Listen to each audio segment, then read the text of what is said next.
ต้องบอกว่าเราผ่านการปฏิรูปตำรวจมาแล้ว3 ครั้งด้วยกันนะคะแต่ผลที่ออกมาเนี่ยกลับกลายเป็นว่าณตอนนี้เนี่ยข่าวเฉาในวงการศรีกากี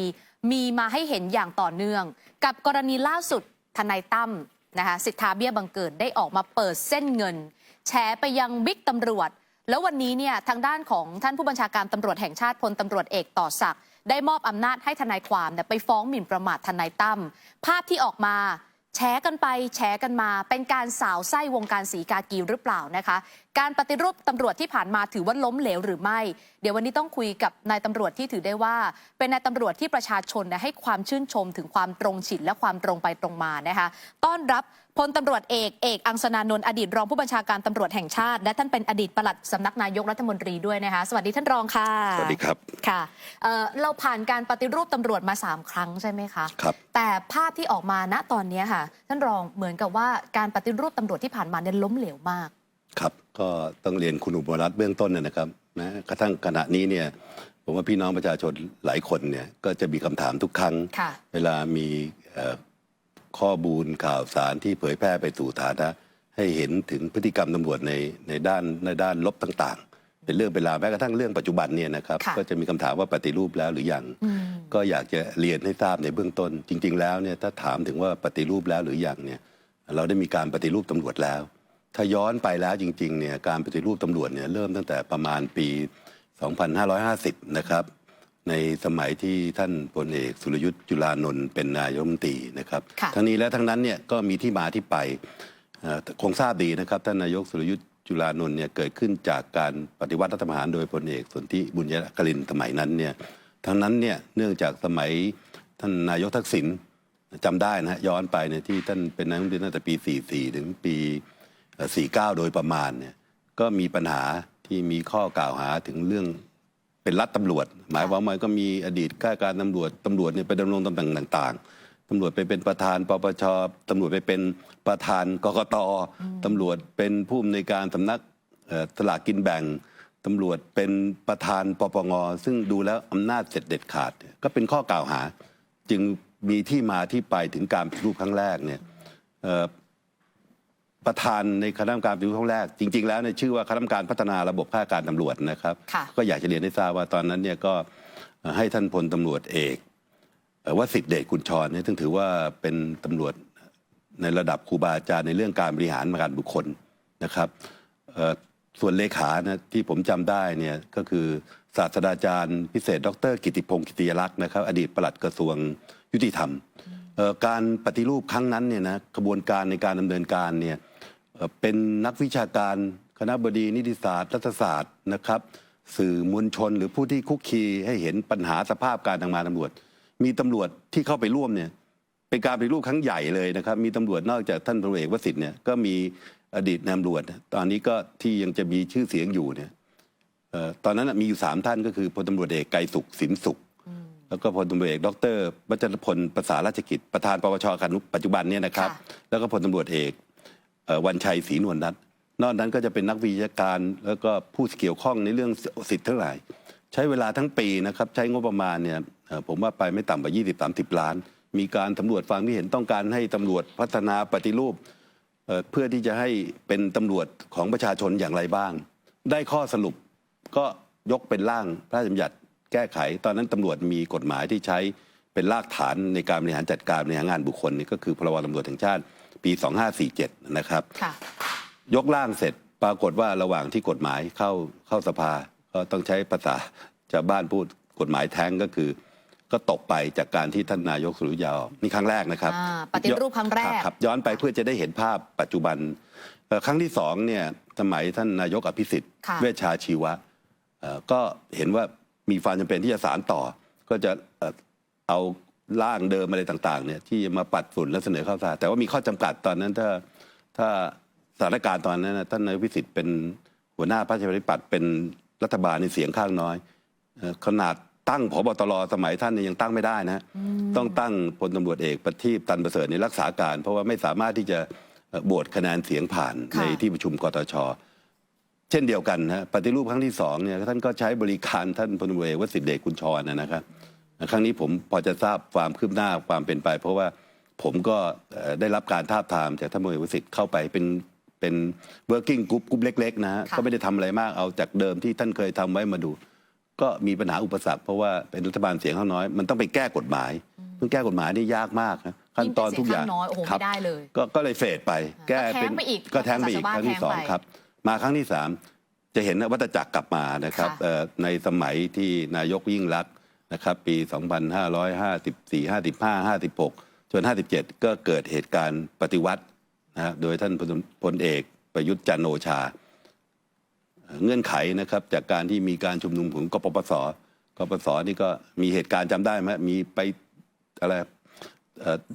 ทำลายป้ายนะตำรวจแย่มากต้องปฏิรูปตำรวจไปถีบป้ายไปเลยตอนหลังก็มาปรากฏว่าเป็นนักการเมืองมีชื่อเสียงโด่งดังก็เป็นที่มาเป็นโจทย์ให้ท่านนายกประยุทธ์เนี่ยปฏิรูปตำรวจตั้งคณะกรรมการขับเคลื่อนประเทศยุทธศาสตร์ด้านยุติธรรมในตอนนั้นตั้งผมว่าเป็น100 คณะนะครับแต่เอาละโดยสรุปตอนนั้นมันก็เกิดการร่างรัฐธรรมนูญฉบับปี 2560 ซึ่งเป็นรากฐานถึงปัจจุบันเนี่ยต้องเรียนอย่างนี้นะครับว่าเป็นรัฐธรรมนูญฉบับแรกในโลกนะครับที่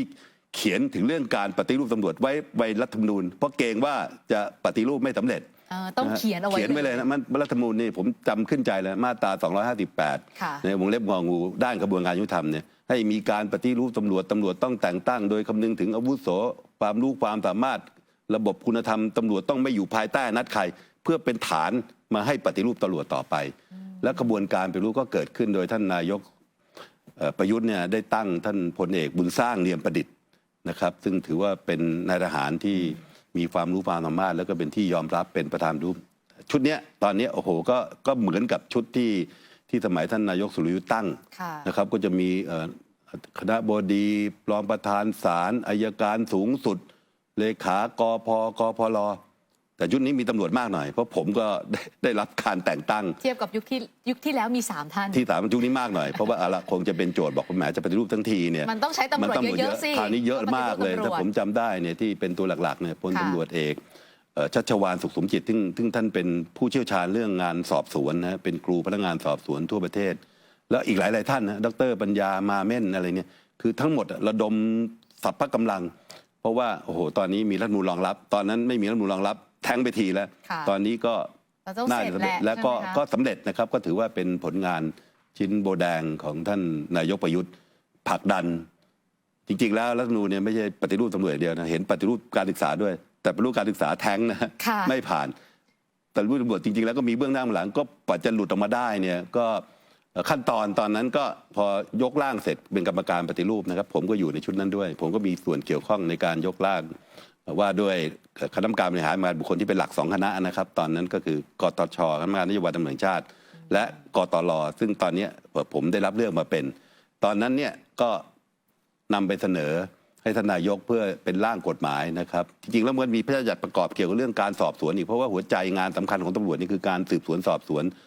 งานสอบสวนที่เป็นงานหน้าด่านอยู่โรงพักรับแจ้งความเนี่ยนะครับก็เป็นเรื่องสำคัญก็เขียนประกอบในเรื่องของการปรับปรุงเรื่องงานสอบสวนส่วนหนึ่งปรากฏว่าพอไปถึงท่านนายกก็ส่งเรื่องไปให้ท่านอาจารย์มีชัยจริงๆท่านอาจารย์มีชัยเนี่ยต้องถือว่าเป็นผู้เชี่ยวชาญในเรื่องกฎหมายตำรวจจริงๆนะท่านยกร่างกฎหมายตำรวจตั้งแต่ปี 2147อะไรเนี่ยทั้งหมดเนี่ยท่านเป็นประธานกฤษฎีกาท่านมีความรอบรู้มากแล้วก็รู้ปัญหาในสำนักงานตำรวจแห่งชาติเนี่ยแต่ท่านไม่ใช่ตำรวจนะแต่ท่านเนี่ยเกี่ยวข้องท่านเคยเป็นกตลเป็นอะไรทุกอย่างเรียกว่าผมว่าท่านก็รอบรู้งานตำรวจทุกเรื่องนะครับเพราะว่าตำรวจเนี่ยก็จริงๆก็มีอยู่กรอบต้องตั้งฐานจากพระราชบัญญัติตำรวจแห่งชาติเนี่ยผมเชื่อว่าท่านมีความรู้ความสามารถแต่มีหลายท่านนะท่านอาจารย์วิษณุท่านอาจารย์บวรศักดิ์อาจารย์ที่ผมชื่อมาเนี่ยที่เป็นบรรณาจารย์ทางด้านกฎหมายเนี่ยรู้แล้วเคยเข้าไปเป็นกตลกตชนี่มาโดยตลอดเห็นสภาพปัญหาเข้าใจเพราะว่าสภาพปัญหาเนี่ยมันก็มีอยู่กรอบอยู่10 เรื่องนะที่เราตั้งเป็นโจทย์แล้วจะเราปฏิรูปในด้านใดมันก็มีเรื่องพนักงานสอบสวนชั้นประทวนให้เติบโตยังไงค่าตอบแทนวัสดุอุปกรณ์นี่ก็เขียนไว้เป็นโจทย์ในเรื่องของการปฏิรูปเพื่อเราต้องการที่ให้ตำรวจได้ทำงานได้เป็นผู้ทักษณิราษฎร์อำนวยความยุติธรรมให้กับประชาชนก็บทสรุปนะครับว่าหลังจากท่านอาจารย์มีชัยเอาร่างไปดูก็เห็นว่าร่างที่คณะกรรมการปฏิรูปตำรวจที่ท่านบุญสร้างทำมาเนี่ยก็บางส่วนท่านก็ไปเสริมเพิ่มเติมอะไรที่ท่านอยากให้มันดีขึ้นเนี่ยยกตัวอย่างที่ท่านเสริมเพิ่มเติมท่านก็เข้าใจ ตำรวจหลักเนี่ยคือตำรวจโรงพักท่านให้ความสำคัญตำรวจสถานีในกฎหมายฉบับเนี่ยโรงพักต้องมาก่อนกำลังต้องเต็มก่อนตำรวจที่อยู่โรงพักเนี่ยพนักงานสอบสวนเนี่ยต้องได้เงินค่าตอบแทนต้องอะไรทุกอย่างท่านเขียนไว้ดีมากหลักการแต่ว่าก็มีบางจุดบางอย่างเนี่ยที่มันขัดแย้งกันในเป็นบางประเด็นซึ่งเป็นรายละเอียดผมไม่อยากจะพูดเพราะว่ามันจะมีใช้เวลาเยอะแต่ก็สรุปว่ากฎหมายฉบับนี้ก็ผ่านเป็นร่างเข้าไปสู่การพิจารณาของสภาและก็ออกเป็นพรบตำรวจปี2565ประกาศใช้เมื่อวันที่17ตุลาคม2565ถึงวันนี้ก็2 ปีแล้วก็แสดงว่าการปฏิรูปตำรวจถือว่าเสร็จสิ้นกระบวนการเสร็จขึ้นแล้วครับแต่ว่าก็ยืนยันมันไม่ได้ตอบโจทย์ว่ามันทุกอย่างเนี่ยมันต้อง complete มันก็จะต้องมีปรับปรุงแก้ไขผมยกตัวอย่างที่ใกล้ตัวนะครับอย่างจริงๆแล้วตอนที่ผมยกร่างเนี่ยโจทย์ที่ได้ก็คือแน่นอนทุกคนก็พูดถึงเรื่องในเวลายุคประชาธิปไตยนายกมาจากการเลือกตั้งการเมืองเข้ามาแทรกแซงประวัติก็มีมาตลอดผบเนี่ยมี15 คน10 คนเนี่ยถูกนายกเรียกไปช่วยราชการหมดเลยไม่รวมเคสนี้นะฮะตรงนี้ก็เป็นตอบโจทย์แล้วทำยังไงที่จะไม่ให้การเมืองเข้ามาแทรกแซงก็แน่นอนนะณเวลานี้มันจะไม่แทรกแซงได้ไงเมื่อนายกเป็นประธานกตลนายกเป็นคนตั้งผบตรเป็นประธานแต่งตั้งในพลเพราะฉะนั้นมันก็แน่นอนจากระบบบ้านเราเนี่ยก็เห็นนะนักการเมืองท้องถิ่นเป็นนักการเมืองระดับจังหวัดเป็นนักการเมืองระดับชาติมันก็มีเลเยอร์ต่างๆมันก็ส่งผลถูกไหมฮะเพราะตำรวจนี่มันอยู่กับพื้นที่ตลอดนี่ก็มีปัญหาเรียนตรงๆนะแล้วผมก็เห็นว่าเอาละนายกก็ไม่ควรจะเป็นผู้บัญชาการสูงสุดนะเป็นประธานกตชกำหนดนโยบายได้แต่เรื่องการบริหารงานบุคคลเนี่ยเราก็อยากให้เหมือนกับศาลอัยการเขาตำรวจเลือกกันเองเลือกอดีตผู้บัญชาก็จะได้รู้จักตัวบุคคลใครดีใครชั่วถูกไหมฮะจะเป็นผู้บริหารหลักการแน่นอนทุกองค์กรหัวไม่สายหางกันอีกถ้าเราเลือกผบตรดีก็ได้ผู้จัดการดีได้ผู้การได้ผู้กำกับดีถูกไหมฮะมันเป็นสเต็ปมาเหมือนกับทางศาลเนี่ยประธานศาลฎีกาเป็นเองอย่างเงี้ยในเรื่องต่างๆเหล่านี้เราก็ยกร่างไปแต่ว่าเขาก็ไม่ผ่านเขาก็ยังบอกนายกต้องมีความเกาะเกี่ยวด้วยเหตุผลอะไรว่างไปแต่ก็โดยส่วนตัวแน่นอนผมก็เห็นว่าที่มันเป็นมาตลอดเนี่ยมันไม่ได้ตอบโจทย์เลยมันยังแทรกแซงอยู่ตลอดแล้วมันก็เนี่ยเป็นข้อเท็จจริงแล้วตอนหลังก็เกิดขึ้นจริงอย่างที่ทราบอย่างข่าวล่าสุดเนี่ยท่านเอกมองยังไงคะกลายเป็นว่าคนที่เป็นทั้งผู้บัญชาการตำรวจแห่งชาติและรองผู้บัญชาการตำรวจแห่งชาติโดนกล่าวหาว่าเข้าไปเกี่ยวข้องกับเว็บพนันออนไลน์แล้วโดนเด้งไปประจำสำนักนายกทั้งคู่แล้วเรื่องยังไม่จบนะคะเพราะมีการฟ้องกันไปฟ้องกันมาอันนี้เป็นผลพวงที่มันมีปัญหาต่อเนื่องจากการปฏิรูปตำรวจที่อาจจะแบบไม่ได้ครบทุกมิติไหมคะจริงๆแล้วเนี่ยก็ต้องแยกแยะนะครับย้อนกลับไปเรื่องกตลที่หนึ่งอย่างตัวประธานที่บอกมันไม่ตอบโจทย์อยู่แล้วที่นายกเป็นประธานกตลแล้วก็แน่สัดส่วนกรรมการโดยตำแหน่ง10 คนกับกรรมการเลือกตั้ง6 คนจะโหวตยังไงก็แพ้มาตั้งแต่ในมุ้งแล้ว6-10ถูกต้องใช่ไหมฮะอันนี้ก็เห็นภาพนะแต่ว่าถามว่าโอเค